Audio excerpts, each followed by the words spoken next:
말씀은 신약성경 사도행전 2장 1절에서 13절까지 말씀입니다.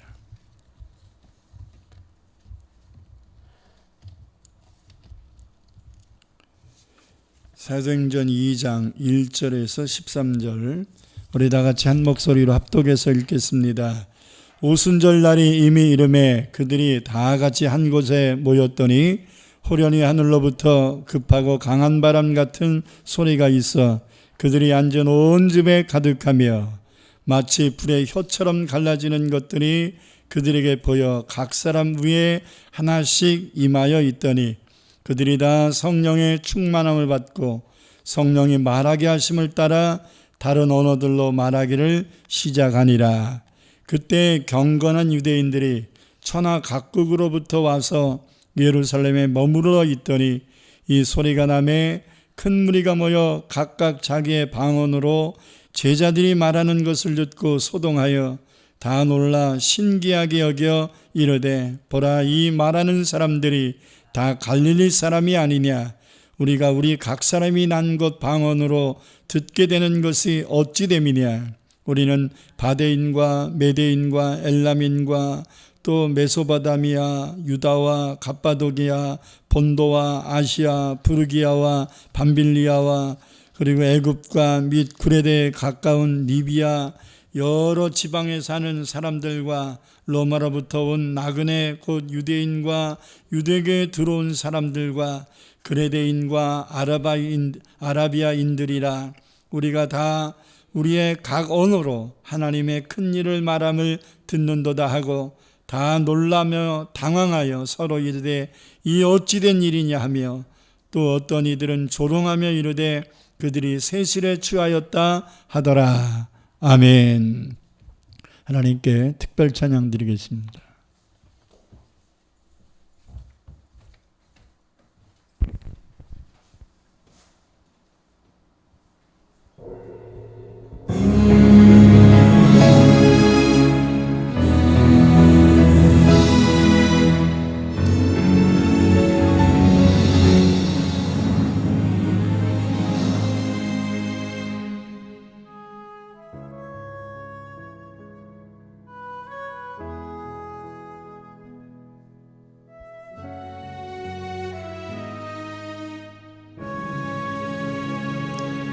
내 생의 그 소원은 주님 사랑하는 곳, 날 위해 생명 버린 주님 따라가는 곳, 이 세상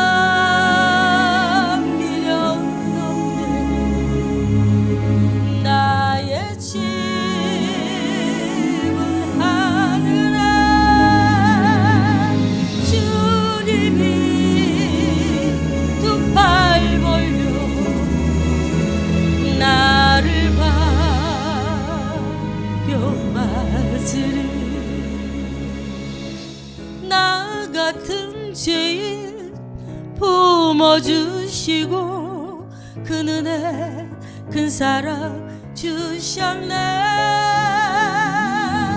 만물을 향해 고백하리라. 우리 주 만왕의 왕이라. 어둠도 부끄러워 멀리 도망가리니 주님과 나의 사랑 끊을 자가 없도다.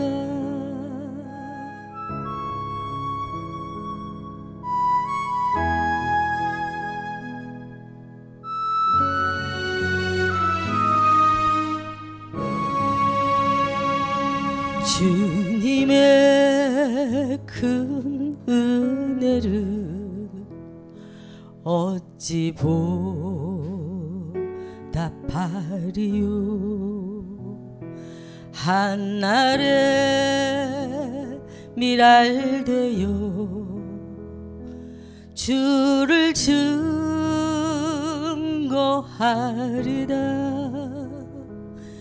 이 길은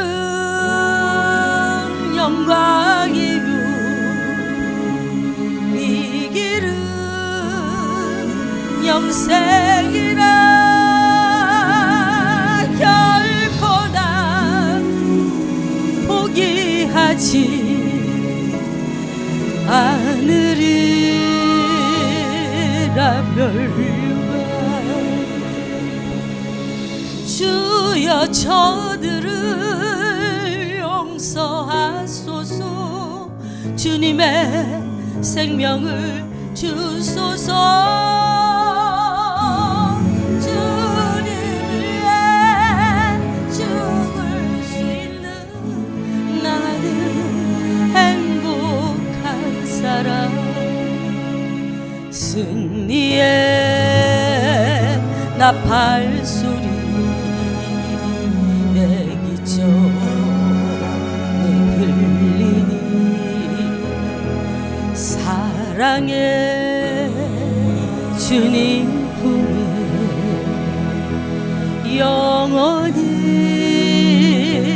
나 안기리.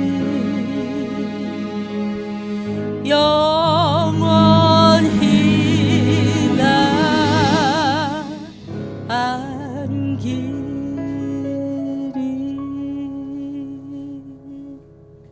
아멘. 아멘. 사랑하며 풍성하신 아버지, 오늘도 주의 전에 나와 예배하는 우리 모두에게 은혜를 허락하시고 또 여러 가지 사정으로 비대면으로 예배드리는 모든 성도들을 위로하여 주옵소서.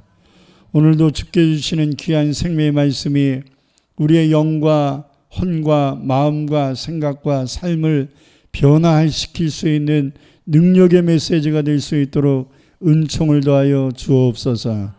종의 부족한 자체는 십자가대에 다 가려주시고 주께서 전하고자 원하는 말씀만 대언할 수 있도록 주의 입술로만 쓰임받게 하옵소서. 예수님 이름으로 기도합니다. 아멘. 할렐루야. 오늘도 하나님께서 저와 여러분에게 귀한 은혜를 주실 줄 믿습니다. 다 떨어져 앉아 있지만 우리 서로 오랜만에 인사하십시다. 꼭 같이 은혜 받고 갑시다. 집에서 예배드리는 분들에게도 하나님께서 은혜 주시기를 축원합니다. 10월달은 성령 충만의 달입니다. 지난주 설교에도 말씀한 것 같이 강단인 성소로부터 흐르는 물은 우리들의 발목을 적시고 무릎까지 올라봐야 하고 허리까지 차고 머리까지 잠기는 성령 충만한 상태까지 이루어야 될 줄 믿습니다. 그래야 가정을 변화시킬 수 있고, 그래야 교회를 부흥시킬 수 있고, 그래야 이 나라와 민족을 바로 세울 수 있고, 그래야 주님이 오실 때까지 이 지상 대사명인 복음을 선교를 이룰 수 있습니다. 그동안 우리는 코로나라고 하는 세균으로 인하여 적지 않은 어려움을 겪었지만 이제 다시 새롭게 치고 일어나야 합니다. 제 개인의 생각은 11월 달이 되면 위드 코로나로 가지 않겠는가.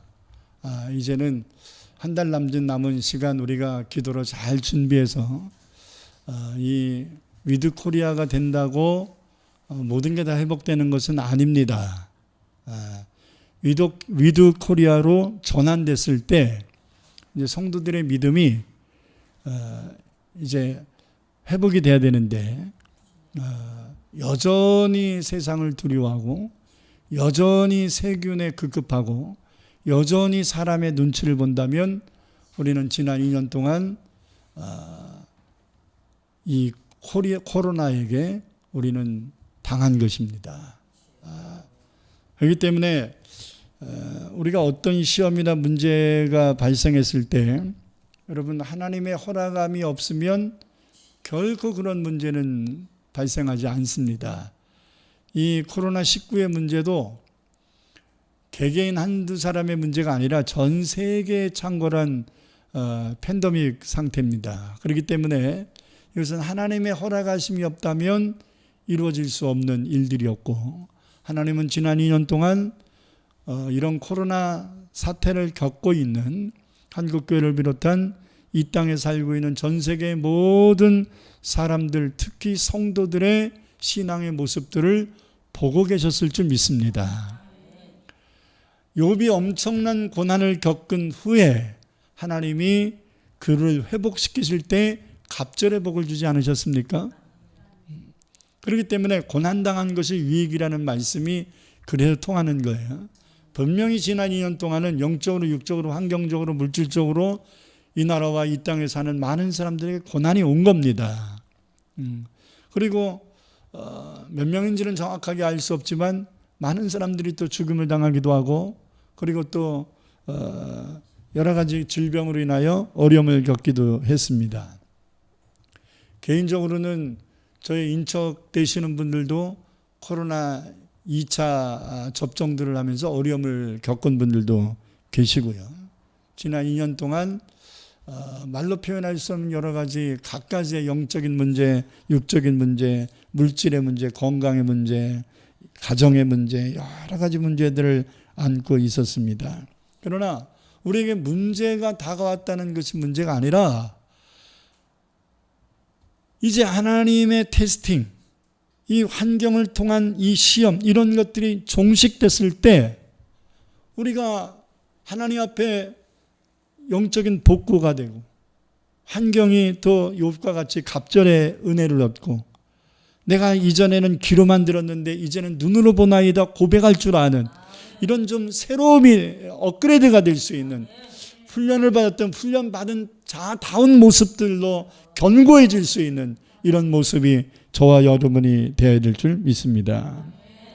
이제 예배를 회복시키고요, 믿음도 회복시키고, 주님을 향한 첫사랑도 회복시켜서 다시금 주님이 다시 오시는 재림의 날까지 우리 각자의 맡겨진 사명들을 잘 감당해야 될 줄 믿습니다. 사도행전은 예수님이 우리 죄를 위하여 이 땅에 오셔서 십자가를 지시고 죽으셨다가 다시 살아나신 후 40일 후에 하늘에 승천을 하시면서 당신의 제자들과 그 외의 사람들에게 성령을 받아서 예루살렘과 온 유대와 사마리아와 땅끝까지 이르러 내 증인이 되라 라고 하시는 명령의 말씀을 이행한 것을 기록한 것이 사도행전입니다. 아멘. 근데 이들이 자기 힘으로 한 게 아니라 성령을 받아서 했단 말이에요. 사도들이 일한 것을 기록한 것이 사도행전이지만 사도들이 자기 힘으로, 자기 노력으로, 자기 능력으로 한 게 아니라 성령의 능력을 받아서, 너에게 성령이 임하시면 다이나믹 권능을 받고 그래서 증인될 거라는 거예요. 이 일을 한 것이기 때문에 사도행전을 다시 성령행전이다, 성령이 사도들을 쓰셔서 일한 것을 기록한 것이다 해서 성령행전이라는 표현을 하기도 하는 것입니다. 우리 다 같이 사도행전 1장 3절에서 5절을 읽겠습니다. 그가 고난받으신 후에 또한 그들에게 확실한 많은 증거로 친히 살아계심을 나타내사 40일 동안 그들에게 보이시며 하나님의 나라의 일을 말씀하시니라. 사도와 함께 모이사 그들에게 분부하여 이르시되 예루살렘을 떠나지 말고 내게서 들은 바 아버지께서 약속하신 것을 기다리라. 요한은 물로 세례를 베풀었으나 너희는 몇 날이 못되어 성령으로 세례를 받으리라 하셨느니라. 요한은 물로 세례를 베풀었으나 너희는 몇 날이 못되어 성령으로 세례를 받으리라 하셨느니라. 여러분, 성령을 받아야 예수님이 십자가에 이 생명의 복음을 전할 수 있기 때문에 예수님이 일하라고 말씀하시기 전에 성령부터 받아라 이렇게 말씀하신 것입니다. 계속해서 1장 8절을 읽겠습니다. 우리가 잘 아는 말씀이고 사도행전의 요절입니다. 오직 성령이 너희에게 임하시면 너희가 권능을 받고 예루살렘과 온 유대와 사마리아와 땅끝까지 이르러 내 증인이 되리라 하시니라. 아멘. 여러분, 사도행전 1장 8절은요, 사도행전 1장부터 28장까지의 내용을 아주 요약해 놓은 말씀이에요. 1, 2장은 너희에게 성령이 임하시는 것을 말씀하고, 그래 3장부터는 하나님의 다이나믹 권능이 임하는 것이 펼쳐지기 시작하면서 이제 어디서부터 펼쳐지냐면 예루살렘부터 펼쳐집니다. 그래서 7장까지는 예루살렘 복음을 이루는 것을 말씀하고, 8장에는 사마리아가 복음이 전파되고, 9장부터 12장까지는 온 유다의 복음이 전파됩니다. 근데 왜 유대가 먼저지 사마리아가 먼저냐? 그렇지 않습니다. 9장에 이미 7장에 이미 스데반의 순교를 겪은 예루살렘 성도들이 핍박을 피해서 유대 각지에 흩어져서 복음을 전했다라는 말씀이 7장에 이미 기록되어 있습니다. 그러니까 그런 가운데서 유대가 복음이 전파되는 가운데서 빌립 집사를 통하여 사마리아 복음화가 이루어졌다라는 것이 8장에 기록된 것이기 때문에 이 순서의 문제는 없는 것 같습니다. 그러면 이 온 유대의 복음 전파가 구체적으로 이루어진 것은 이제 9장부터 12장까지의 내용이 되는 것이지요. 그 다음에 13장부터 28장에 이르는 말씀을 통하여 사도 바울과 바나바, 디모데 여러 사람들을 통하여 1차, 2차, 3차 로마 전도행을 통하여 땅끝까지 복음이 전파되는 과정을 기록되고 있습니다. 그래서 사도행전 1장 8절은 사도행전 전체를 대변하고 있는 아주 일목요연한 요절이다, 이렇게 볼 수 있어요.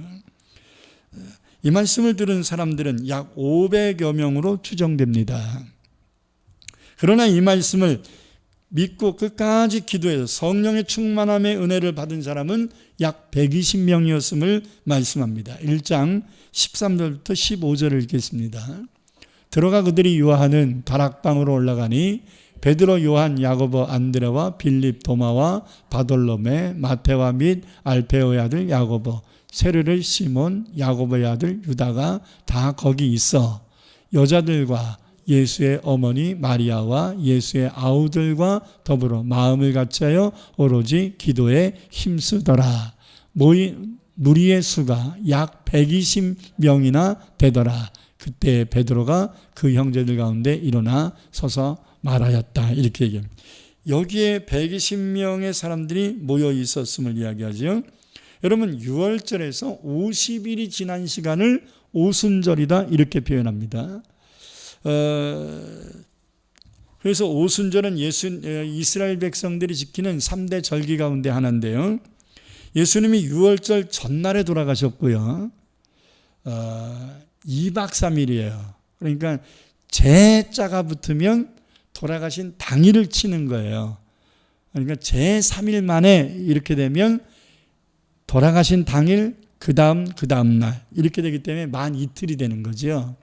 그래서 6월절을 가운데 두고 6월절 전날에 운명하신 것이고 6월절 다음 날에 부활하신 거예요. 그러니까 실제로는 이틀 걸린 거죠. 그리고 40일간 이 땅에 부활하신 가운데 계셨다. 그래서 40일 후에 승천하셨다, 이렇게 말씀하지 않습니까?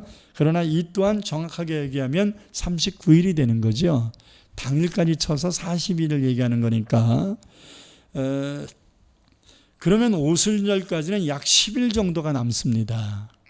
6월절 다음 날에 부활하셨고 39일 후에 승천하셨고 그 다음에 50일째 되는 날 성령이 임하신 거니까 약 10일 동안 120명의 성도들은 성령 받기 위해서 마가다락방에 모여서 최선을 다해 하나님 앞에 기도했습니다. 오늘 본 말씀은 그 10일이 지난 오순절 날에 마가다락방에 모여 기도하던 120명의 성도들에게 성령이 임하는 모습이 아주 적나라하게 기록되어 있는 거지요. 다시 한번 1절부터 4절을 읽겠습니다. 오순절 날이 이미 이름에 그들이 다 같이 한 곳에 모였더니 호련히 하늘로부터 급하고 강한 바람 같은 소리가 있어 그들이 앉은 온 집에 가득하며 마치 불의 혀처럼 갈라지는 것들이 그들에게 보여 각 사람 위에 하나씩 임하여 있더니 그들이 다 성령의 충만함을 받고 성령이 말하게 하심을 따라 다른 언어들로 말하기를 시작하니라. 이것이 오순절 날에 임한 최초의 성령 강림입니다. 오순절 날에 임한 성령의 강림은 예수님을 믿는 우리들에게 세 가지 중요한 의미가 있습니다.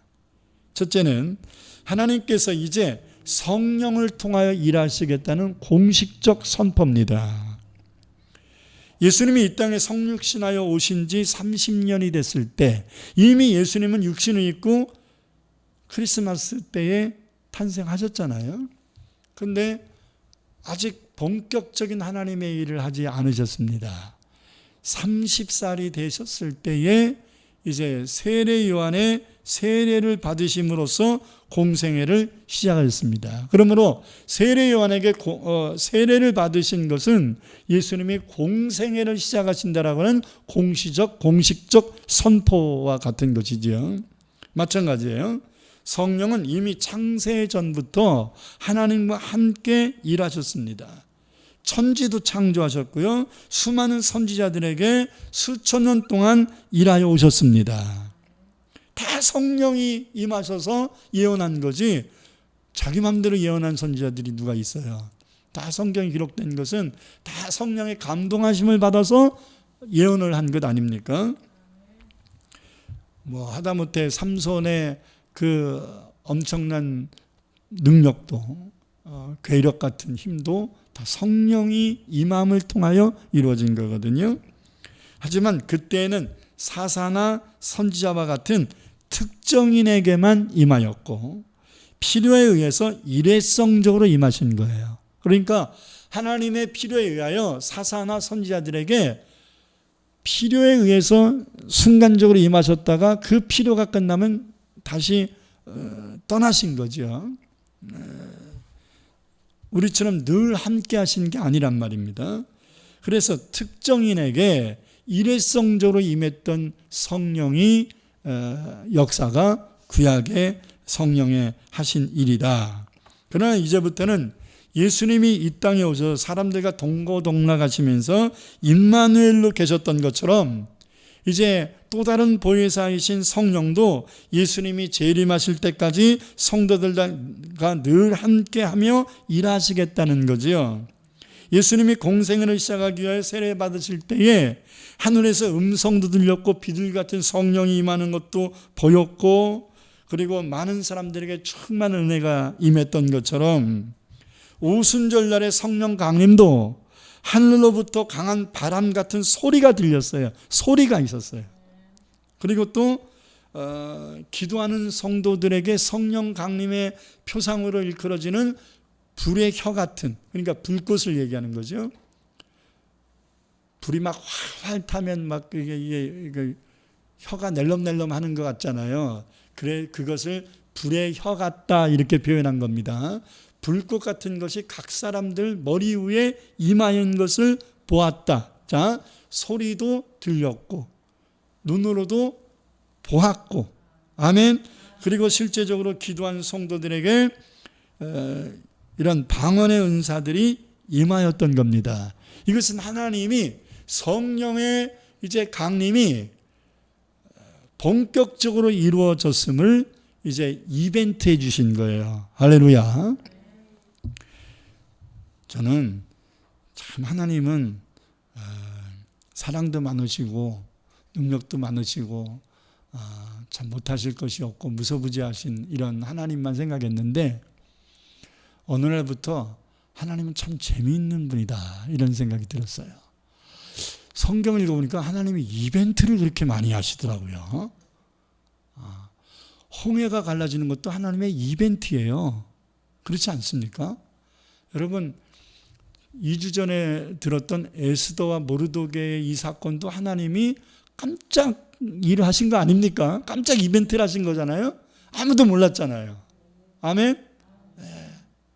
참 성경 곳곳에 하나님의 이벤트가 있더라고요. 그래서 깜짝 놀라고 야, 하나님이 또 이벤트 하시는구나 이런 생각이 들어요. 그리고 오늘을 살고 있는 우리들에게도 하나님은 성령을 통하여 많은 이벤트를 하십니다.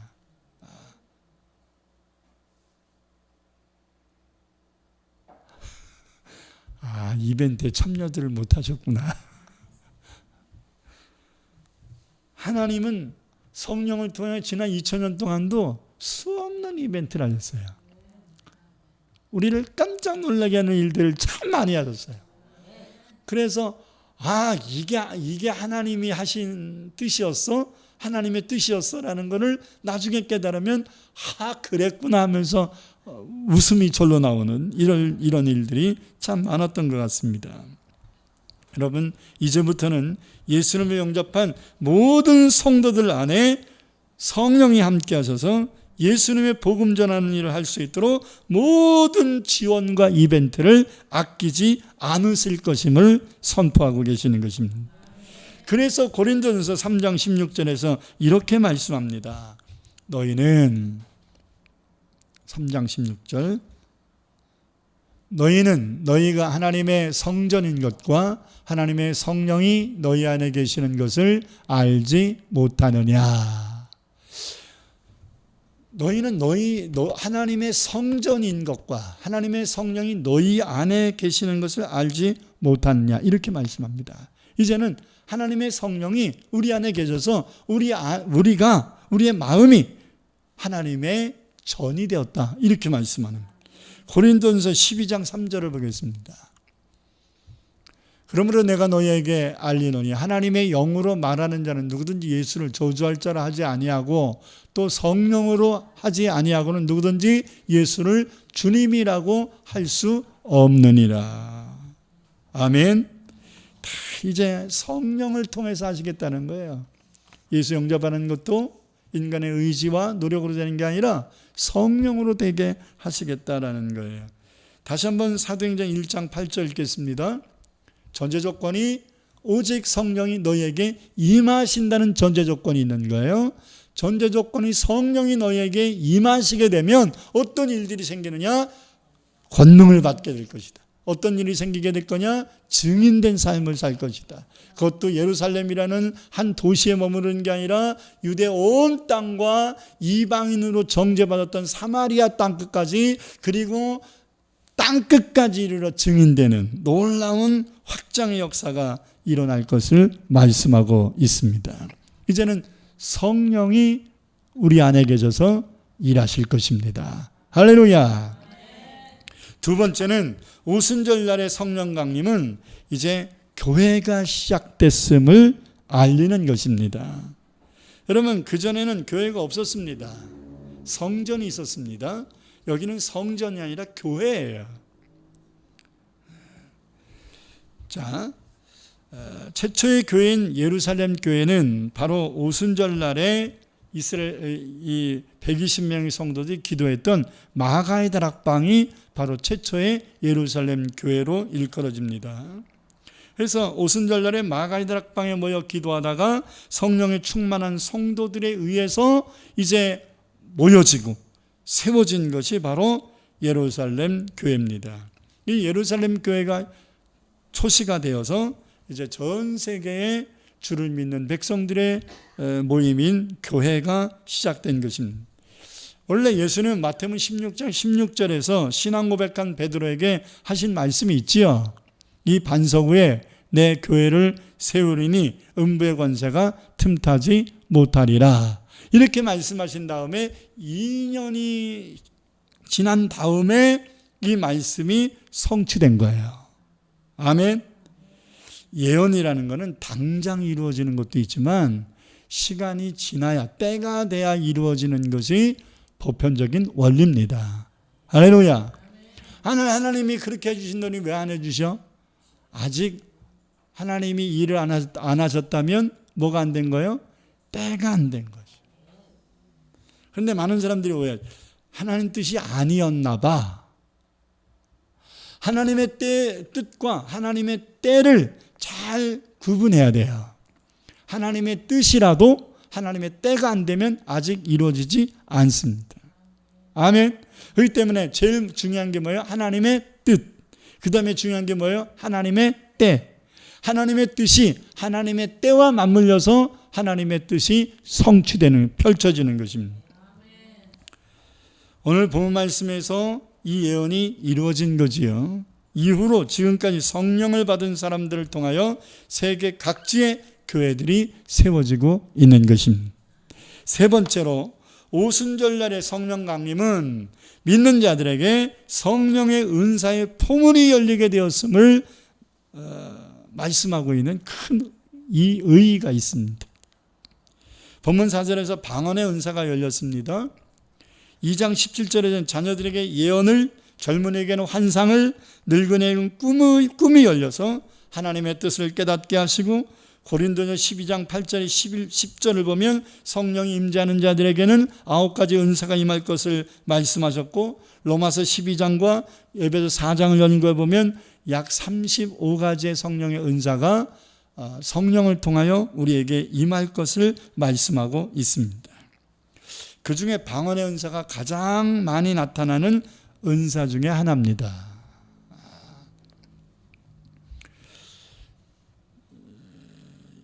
지금은 금요철애들 잘 안 나와가지고 그런 은혜들이 잘 안 임하는데, 부천에서 목회를 할 때는 방언을 받지 못한 성도들은 금요철에 오면 거의 99.9% 방언의 은사들을 받았습니다. 타교인들도 지나가다가 저 교회 가면 방언의 은사 받는데, 여기 소문 듣고 와서 철회 예배 참석하면 그날 방언을 받고 갔습니다. 8월 첫째 주면 무조건 우리는 차를 대절해가지고 수양관이나 농촌교회로 가서 2박 3일 또는 3박 4일 수련회를 했었는데, 수련회 하는 저녁에 성령의 은혜를 받기 위하여 기도를 하면 다 받았습니다. 제 능력이 아니라 하나님의 은혜가 저희 교회에 그렇게 많이 임했던 거예요. 할렐루야. 그래서 제가 생각하기에는 성령의 은사가 35가지 정도 성경에 기록되어 있지만, 물론 더 많다라고 말하는 분도 있지만, 그 중에 가장 흔하고 많이 받을 수 있는 은사 중에 하나가 방언의 은사가 아닌가라는 생각이 듭니다. 방언의 은사는 전적으로 영으로 기도하게 하기 위함입니다. 기도예요, 기도. 방언이라는 것에는 항상 붙어 있는 게 뭐냐면 기도예요. 방언하는 것에만 의미를 두면 안 됩니다. 방언으로 기도를 해야 됩니다. 그래서 방언 기도다 이렇게 표현해야 돼요. 아멘. 그래서 이 방언의 은사는 방언 기도가 돼야지, 기도 안 하고 방언 받는 것은 소멸될 가능성이 많지요. 방언의 은사는 받았는데 기도를 안 한다? 그러면 방언할 자격이 없지요. 쓰지도 않는 걸 하나님이 그 귀중한 은사를 뭐하러 그냥 놔둡니까? 소모되게. 그러니까 방언의 은사 받은 사람은 방언으로 기도를 수시로 해야지요. 아멘. 방언으로 기도해야 돼요. 영으로 기도하는 거예요. 그동안은 내 생각으로 기도했는데 방언의 은사 받으면 영으로 기도할 수 있습니다. 그래서 고린도전서 14장 14절에 보면 내가 만일 방언으로 기도하면 내 영이 기도하는 것이라 이렇게 말씀하고 있습니다. 그런데 오늘 본 말씀은 방언의 은사가 우리들이 생각하는, 사람들이 알지 못하는 영적인 기도가 아니라 좀 달라요. 로마 제국 15개국에서 오순절을 지키기 위해서 모였던 사람들, 이 모든 사람들 다 자기 나라의 언어로 이 알아듣는 이런 방언이었습니다.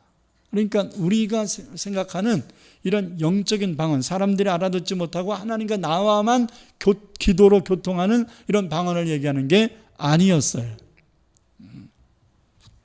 15국의 사람들이, 베드로를 비롯한 제자들이 방언으로 기도하고 방언으로 선포하는 그 말씀을 들을 때 이들은 다 자기 나라 말로 들려졌다는 거예요.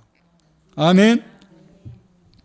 그래서 신학자들은 오순절날에 임한 방언의 은사는 은사적 방언이 아니라 표적 방언일 것이다, 이렇게 이야기합니다.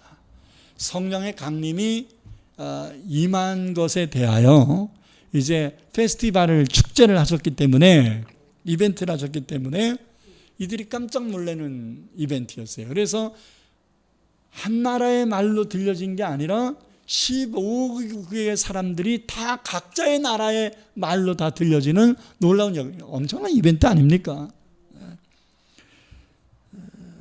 다 같이 본문 5절에서 11절까지 읽겠습니다. 그때 경건한 유대인들이 천하 각국으로부터 와서 예루살렘에 머물러 있더니 이 소리가 나매 큰 무리가 모여 각각 자기의 방언으로 제자들이 말하는 것을 듣고 소동하여 다 놀라 신기하게 여겨 이르되 보라, 이 말하는 사람들이 다 갈릴리 사람이 아니냐. 우리가 우리 각 사람이 난 곳 방언으로 듣게 되는 것이 어찌미냐.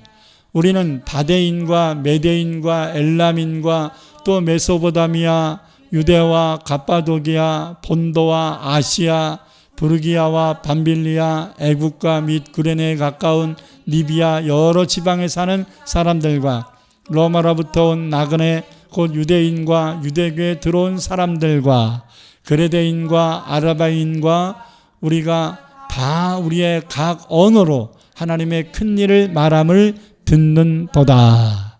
자, 요거는 민족을 구분하여 표현한 게 아니에요. 무슨 인 이거는 지역을 구분한 것 같기도 하지만 그렇지 않습니다. 요 구분은요, 로마 제국이 쓰고 있는 15개국의 언어를 쓰고 있는 사람들을 의미하는 거예요. 자, 메대인, 그러면 메대라고 하는 것은 이라크, 이란 지역을 얘기하는 거거든요. 그러니까 이 사람들이 쓰는 언어들을 얘기하는 거예요. 아라비아인, 사우디 아라비아를 얘기하는 거죠. 아라비아 사람들이 쓰는 아랍어를 얘기하는 거예요. 로마에서 온 자들 하면 라틴어를 얘기하는 거예요. 그러면서 구레네 사람 이렇게 하면 이제 리비아의 구레네에 가까운 리비아 사람들, 그러면 그들이 쓰는 언어들이에요. 그러니까 나라에 극한한 것 같지만 나라에 극한한 것이 아니라 같은 공통어를 쓰고 있는 사람들을 나눈 거예요. 그래서 로마 제국이 15개 국어를 다 생활 공용어로 인정해 준 겁니다. 그들이 다 자기들이 쓰는 언어들로 듣게 됐다는 거예요. 할렐루야. 여러분 놀랍지 않습니까? 제자들이 성령의 임재로 인하여 방언으로 말할 때 사람들의 반응은 그래서 크게 4가지로 나타납니다.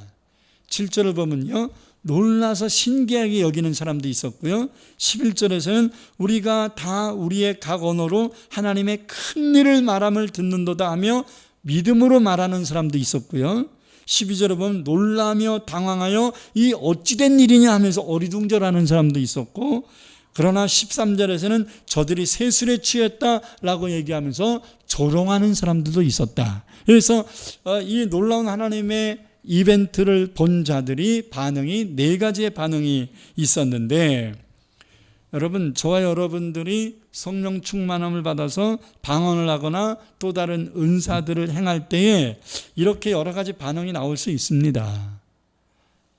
이거 거짓말 아니야? 좀 미친 거 아니야? 어휴, 대단하네. 저 무슨 말이지? 막 놀래는 사람, 비방하는 사람, 아유, 하나님이 살아계시다. 저 사람 은혜 받았구나. 뭐 여러 가지의 말들이 나올 수 있어요. 중요한 것은 사람들이 어떻게 평가하냐, 사람들이 어떻게 생각하냐, 사람들이 어떻게 말하고 표현하냐, 이게 아닙니다.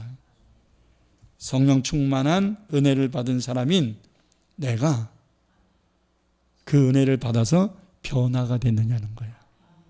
변화가 됐느냐. 응? 방언한다고 중요한 게 아니라 방언하는 그 사람이 방언함을 통해 성령의 은사가 저 사람에게 임했어라는 표적적인 것만 보여지는 게 아니라, 저 사람 진짜 하나님의 성령이 저 사람과 함께 하시는구나라는 걸 입증시켜주는 삶의 변화가 있어야 돼요. 은혜를 받기 전이나 은혜를 받은 후가 똑같다면 문제가 있는 거예요. 성령의 충만함을 받기 전과 성령의 충만을 받은 후가 바뀐 게 없다면 그거는 성령 충만함이라 말할 수 없는 거예요. 헛된 겁니다. 착각인 겁니다. 오순절 날에 성령의 충만한 은혜를 받아 방언을 말했던 제자들에게 어떤 변화가 있었을까? 세 가지의 놀라운 변화가 있었습니다. 첫째, 담대함이 생겼습니다. 그동안 제자들이 어떤 사람이었어요? 굉장히 두려움에 떠는 사람들이었어요. 이들은 예수님이 십자가 질 때부터 예수님처럼 붙잡혀 죽을까봐 다락방에 숨기 시작했고, 예수님이 부활하신 후에도 여전히 숨어 있었어요. 그러나 마가다락방에서 기도하다가 성령의 충만한 은혜를 받은 후부터는 숨지 않았습니다. 뭐가 사라진 거예요? 두려움이 사라진 거예요. 핍박을 두려워하지 않았고 죽음조차도 두려워하지 않았습니다. 두려움이 사라지고 담대함이 생긴 겁니다. 사도행전 4장 18절 21절 읽겠습니다. 그들이 불러 경고하여 도무지 예수의 이름으로 말하지도 말고 가르치도 말라 하니, 베드로와 요한이 대답하여 이르되 하나님 앞에서 너희 말을 듣는 것이 하나님 말씀을 듣는 것보다 옳은가 판단하라. 우리는 보고 들은 것을 말하지 않을 수 없다 하니, 관리들이 백성들 때문에 그들을 어떻게 처벌할지 방법을 찾지 못하고 다시 위협하여 놓아 주었으니, 이는 모든 사람이 그 된 일을 보고 하나님께 영광을 돌림이라. 아멘. 핍박하는 사람들도 감당이 안 됐다는 거예요. 여러분, 영적 원리 중에 하나가 뭔지 압니까? 강한 자가 이긴다는 거예요.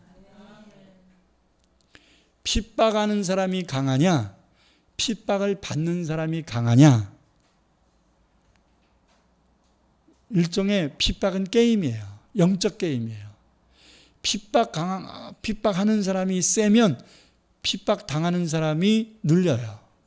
근데 핍박당하는 사람이 믿음이 세면 핍박하는 사람이 두 손 들고 예수 믿게 됩니다.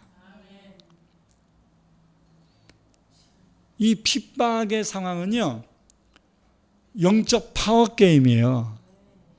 그렇기 때문에 핍박받을 때 믿음으로 극복하면 반드시 역사가 일어나요.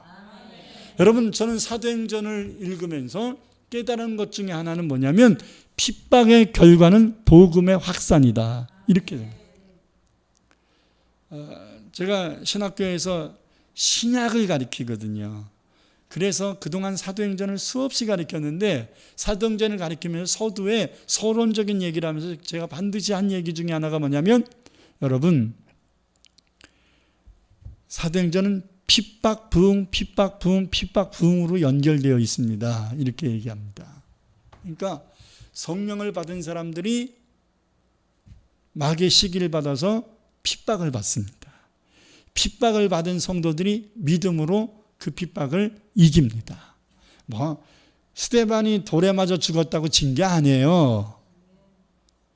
결과가 뭐죠? 스데반이 핍박받아 돌에 맞아 죽은 결과가 뭐예요? 복음이 확산됐어요. 아멘. 여러분, 2장에 성령 충만함 받고 3장에 안진뱅이가 일어나잖아요. 하나님의 성령의 강림한 역사가 일어난 거예요. 그랬더니 4장에 대대적인 핍박이 임합니다. 그래서 베드로와 요한이 옥에 갇히고 매 맞고 막 이래요. 근데 여러분, 성령 충만했을 때 회개한 사람이 3,000명이잖아요. 근데 핍박받은 다음에 남자만 5,000명이에요.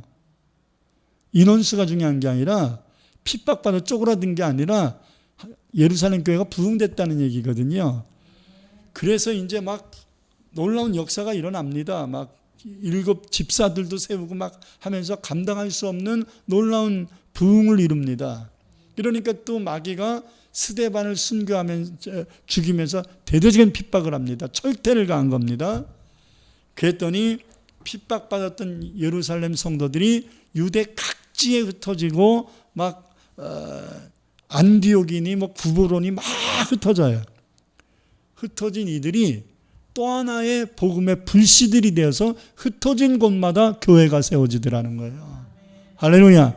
그래서 여러분 7장의 핍박이 8장에 사마리아 교회가 세워지고 9장에 사울이 변하여 바울 되는 역사가 일어나고 10장에 가이사랴의 고넬료 백부장 고넬료가 성령을 받고 아멘. 11장에 안디옥 교회가 세워지고 아멘. 그랬더니 또 이제 12장에 야고보를 칼로 헤롯이 죽이면서 핍박을 또 하잖아요. 12장의 핍박의 결과가 뭔가요? 13장부터 세계 전도가 열리잖아요. 이게 사도행전의 흐름이에요. 핍박은 뭐다? 부흥이라는 거예요. 핍박은 우리를 곤곡케 하는 것 같지만 그렇지 않습니다. 성령의 충만한 받은 사람들이 핍박받으면 그 핍박이 도리어 복음을 확산시킵니다. 여러분 6.25 때의 이슈가 뭐예요? 공산당화시키려고 하는 것이었지요. 근데 공산당화시키는 것 중에 가장 핵심적인 것이 뭐냐면 교회 핍박이었습니다. 공산당이 가는 곳마다 제일 일차적으로 핍박하는 것이 교회였어요. 예수 믿는 사람들 죽이는 거였어요. 그러면 6.25를 3년 동안 겪으면서 우리나라의 교회는 박살났어야 되잖아요. 아니에요. 손영환 목사님을 비롯한 많은 사람들의 순교의 피값으로 인해서 한국교회는 6.25가 지난 후에 엄청난 부흥의 역사가 불일듯 일어납니다. 할렐루야.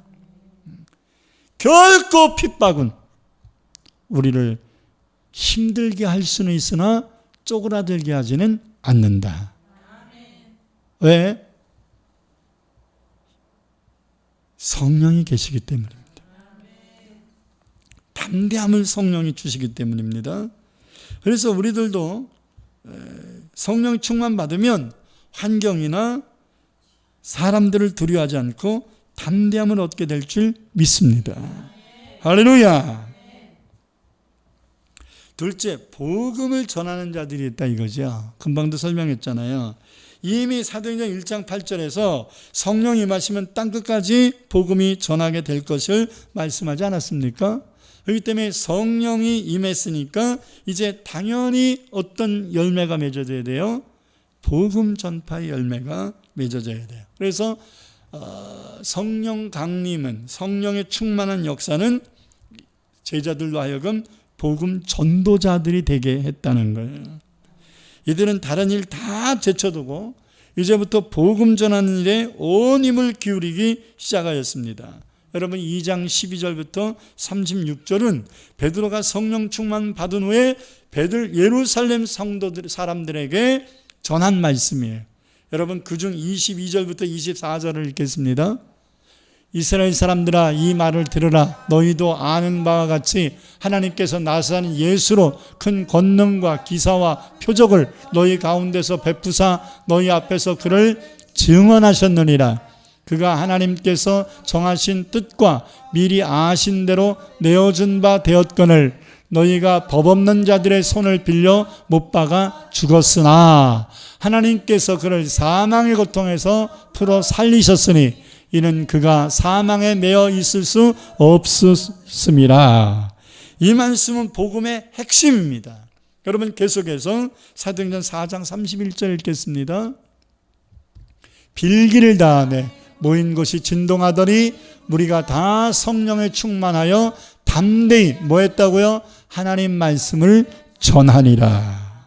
할렐루야. 사도행전 5장 42절도 보겠습니다.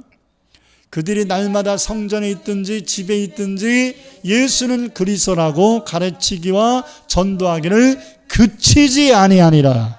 성령 받은 결과는 복음 전하는데 힘을 쓰게 됐다는 거예요. 할렐루야. 그러니 얼마나 많은 역사들이 일어났겠습니까? 하나님은 복음 전하기 위하여 수많은 은사들을 부여해 주시는 거예요. 병고침의 역사, 복음 전하라고 주시는 거죠. 귀신 쫓는 은사, 복음 전하라고 주시는 거예요. 할렐루야. 근데 귀신 쫓는 은사를 받은 사람이 맨날 귀신만 쫓고 있으면 되겠어요? 귀신 쫓은 결과가 뭐예요? 영혼을 살리고 그 가정을 복음화시키고. 성경 보세요. 귀신 들린 사람이 쫓겨난 다음에 항상 복음의 열매들 맺잖아요. 군대 귀신 들린 사람도 그게 떠나니까 그가 예수님 따라가려니까 오지 말아라, 따라오지 말아라 하니까 그가 그냥 가만히 있을 수가 없으니까 나가서 복음 전했대잖아. 예수 전했대잖아. 아멘. 은사 자체에만 의미를 두면 안 됩니다.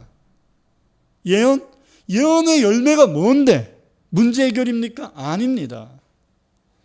어차피 하나님께 부름받으면 천국 갈 건데 이 세상 문제 해결 좀 덜 받으면 좀 어떻습니까? 또 아멘 안 하시는 거 봐. 좀 못 받고 천국 가도 상관없잖아. 기도한 게 어디 가겠습니까? 여러분들이 천국 간 후에도 그 기도의 열매들은 맺어질 겁니다. 지난번에도 한번 간증했던 것처럼 저희 아버지가 고모를 전도했는데 고모가 마지막 아버지의 유언을 듣고도 복음을 받아들이지 않았습니다. 남녀혼행경이라는 이단을 믿었기 때문에 타종교 귀신을 믿었기 때문에. 근데 아버지가 돌아가신 후 14년이 됐을 때 고모님은 돌아가시기 일주일 전에 꿈에서 우리 아버님 만나서 예수 영접하셨습니다. 할렐루야. 여러분, 모든 열매를 살아생전에 다 거둘 생각하지 마세요.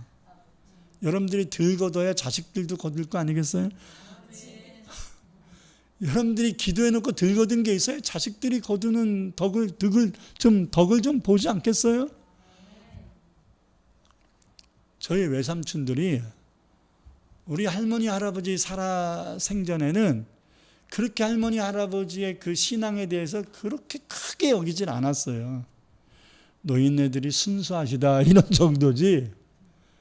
근데 할머니 할아버지 다 돌아가시고 이제 당신들이 나이가 들고 이제 자손들이 있고 사업들을 하고 그러다 보니까 뭔 일이 좀 잘 되잖아요.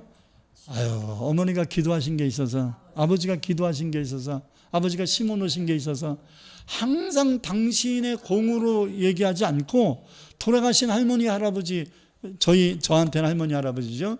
당신의 부모님의 기도 덕택으로 하나님의 은혜다라는 얘기를 반복해서 얘기합니다. 여러분들도 그런 삶을 좀 살아야 되지 않겠어요? 할렐루야. 내가 살아있을 때 저 아들 꼭 돌아와야 되는데 안 돌아오면 어떡하지?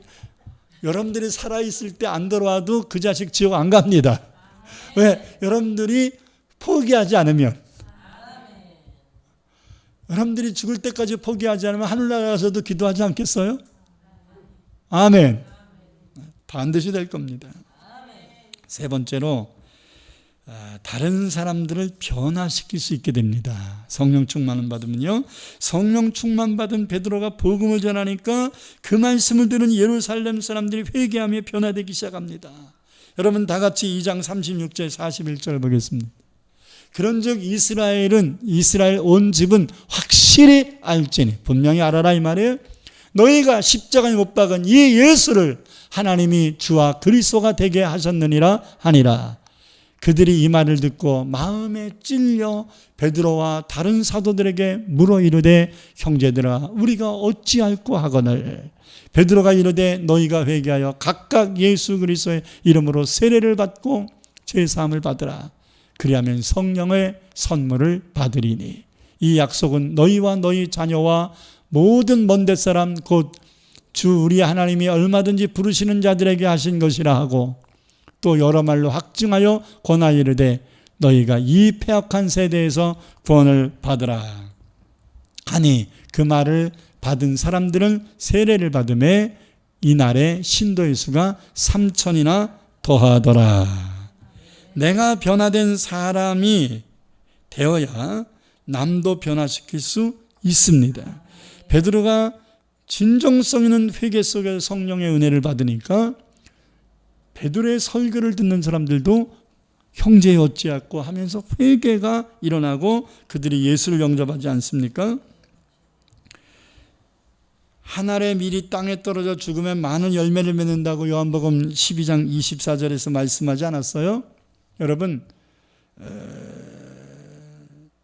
죽는다? 이게 이제 변화됨을 이야기하는 거거든요. 이제 더 이상 늦춰서는 안 됩니다. 성령 충만을 받아서 변화돼야 돼요. 땅에 떨어져 죽으면 이건 육신이 죽는 걸 얘기하는 게 아니라 내 자아, 나 인간의 생각, 이것을 죽이고 하나님의 성령에 사로잡힌 충만함을 의미하는 거예요. 그러면 많은 열매 맺는다는 거예요. 할렐루야. 그래야 가족을 구원받게 할 수 있고 이웃을 전도할 수 있습니다. 어려움과 혼란 속에 있는 이 나라와 민족을 건지고 더 나아가서 세계 열방을 선교하는 일꾼들이 될 수 있습니다. 오늘 임 전사님의 대표 기도 속에서도 내용이 있었지만 코로나가 이제 종식이 된 후에 우리가 변화된 모습이 좀 바뀌어진 모습이 돼야 되는데 우리가 지금까지 갖고 있었던 고정관념 이런 패러다임 이런 것들이 이제 변화가 일어나야 됩니다. 그래서 요즘 한 2주 정도 됐는데요. 한 3주 됐나요? 그런데 요즘 기도할 때마다 자꾸 그런 생각이 듭니다. 이제 우리 교회가 선교의 이 마인드를 좀 구체화시키고 그 스케일을 좀 넓혀야 되겠다. 이렇게 얘기하면 이 인원 가지고 뭘 한다는 겁니까? 이렇게 말할 수 있는데 그렇지 않습니다. 일하는 자에게 망을 씌우지 않는 하나님이시고 그 일하는 일꾼에게는 그 일꾼이 필요한 모든 것을 공급해 주시는 분이거든요. 야, 이제 끝났다. 이제 한국 교회는 쪼그라들 것이다. 이제는 선교도 힘들어질 거다. 선교사들 다 들어와야 된다. 아니에요. 나는 한류의 붐을 타고 한국 교회만큼은 세계 선교의 빛을 발할 것이라고 믿습니다. 그래서 오징어 게임조차도 한류의 붐을 일으킬 것이라 생각합니다. 물론 그 내용은 굉장히 안 좋습니다. 그 영화 내용 자체는 별로 안 좋습니다. 그러나 뭐 하루에도 2억의 사람들이 이 오징어 게임을 본대잖아요. 그러면서 떡볶이 달고나 그 무궁화꽃이 피었습니다. 이건 다 흉내내고 있고요. 여러분 그 달고나 만드는 기구가 별거 있나요? 여러분들 어렸을 때 달고나 만들어 봤잖아요. 그 조그만 그 손바닥도 안 되는 그릇에다가 손잡이 하나 만들어 가지고 연탄불 위에다가 설탕 집어넣어서 이렇게 해가지고서 딱 찍는 거잖아요. 저도 어렸을 때 많이 해봤는데 여러분 그 기구를 미국이 24달러에 팔아요.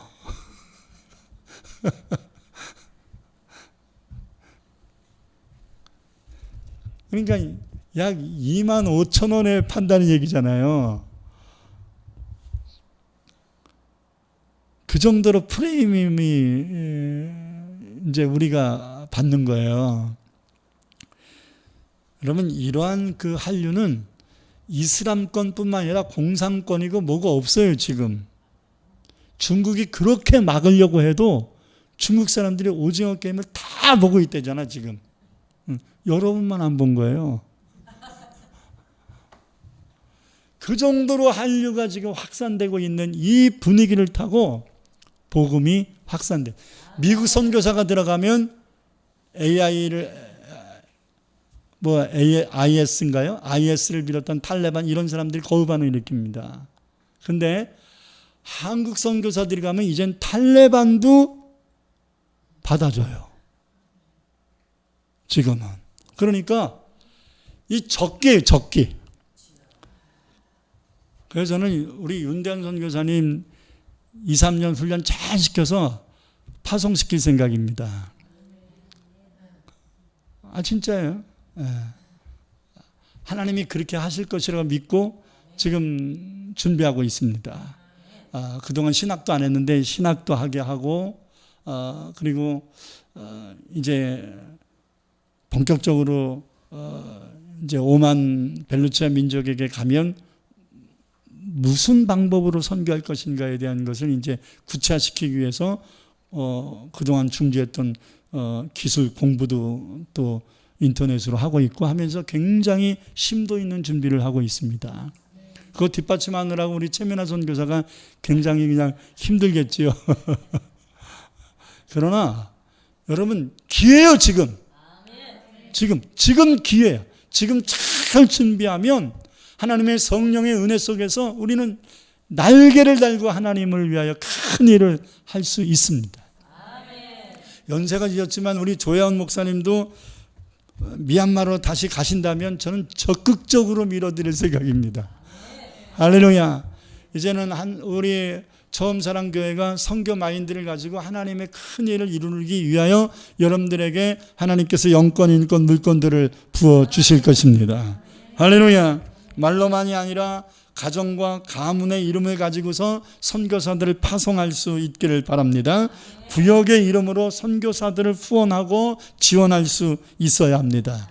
이제는 여러분과 함께 저는 선교지들을 탐방하면서 하나님의 살아계신 역사들을 입증시킬 것입니다.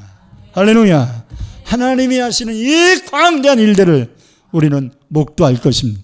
그동안은 귀로만 들었으나 이제 눈으로 보게 될 것입니다. 할렐루야. 그래서 여러분들 건강관리 잘하세요. 아멘. 선교지 가서 병 들어오지 말고 건강관리 잘해야 여러분들이 선교지 가서 선교사님들 위해서 기도해주고 선교지 사람들도 도와주고 오지 않겠습니까? 아멘. 이제는 여러분 지난주에 하나님께서 우리 교회에 주신 이 비전의 말씀을 그냥 한 귀로 듣고 한 귀로 흘려서는 안 됩니다. 성서로부터 강단에부터 흘러내려가는 그 말씀은 흘러가는 곳곳마다 영혼을 살리는 소성함의 역사가 일어날 것입니다. 이제 천국이 확장될 것입니다. 복음이 확산될 것입니다. 하나님이 저 여러분을 쓰실 줄 믿습니다. 그러기에 성령의 충만함을 받아야 합니다. 우리 다 같이 두 손을 가슴에 얹고 하나님 앞에 기도하십시다.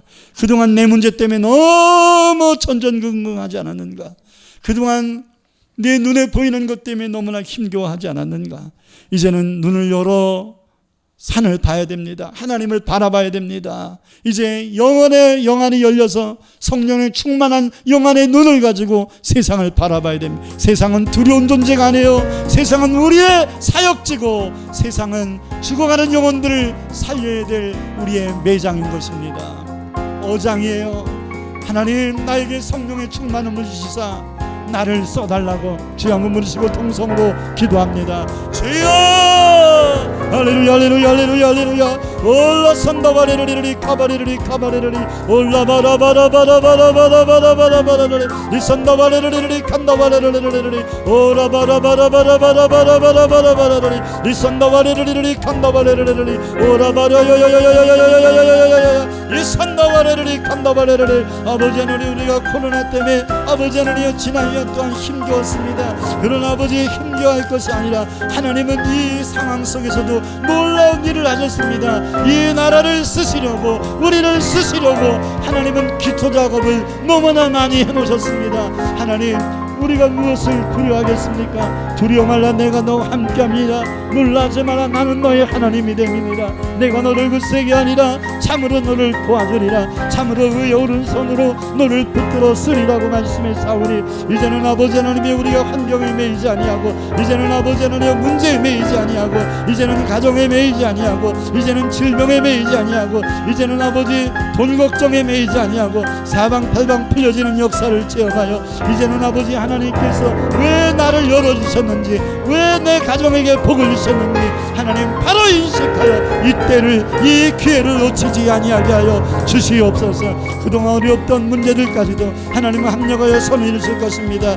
이제는 아버지 열려지는 역사가 일어날 겁니다. 열려지는 역사가 일어날 겁니다. 하나님이 태의 문도 열릴 것이고 가정의 복음의 문도 열릴 것이고 이제 물질의 문도 열릴 것이고 이들이 아버지 계획하고 소망했던 것을 아버지 인간의 생각 생각이란 다 내려놓게 하시고 이제는 하나님이 기뻐하는 일들을 아버지 동참하게 하소서. 쓰임받게 하소서. 라산다바레를 칸다바레를 아버지 내가 변화되어야 되겠습니다. 성령의 충만을 받아 내가 먼저 변화되겠습니다. 나의 고정관념이 깨져야 되겠습니다.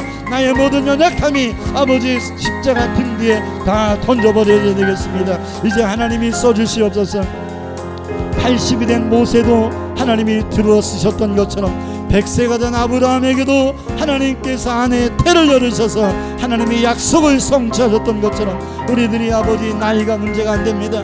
우리의 연약함도 문제가 안 됩니다. 하나님의 우리의 부족함도 문제가 안 됩니다.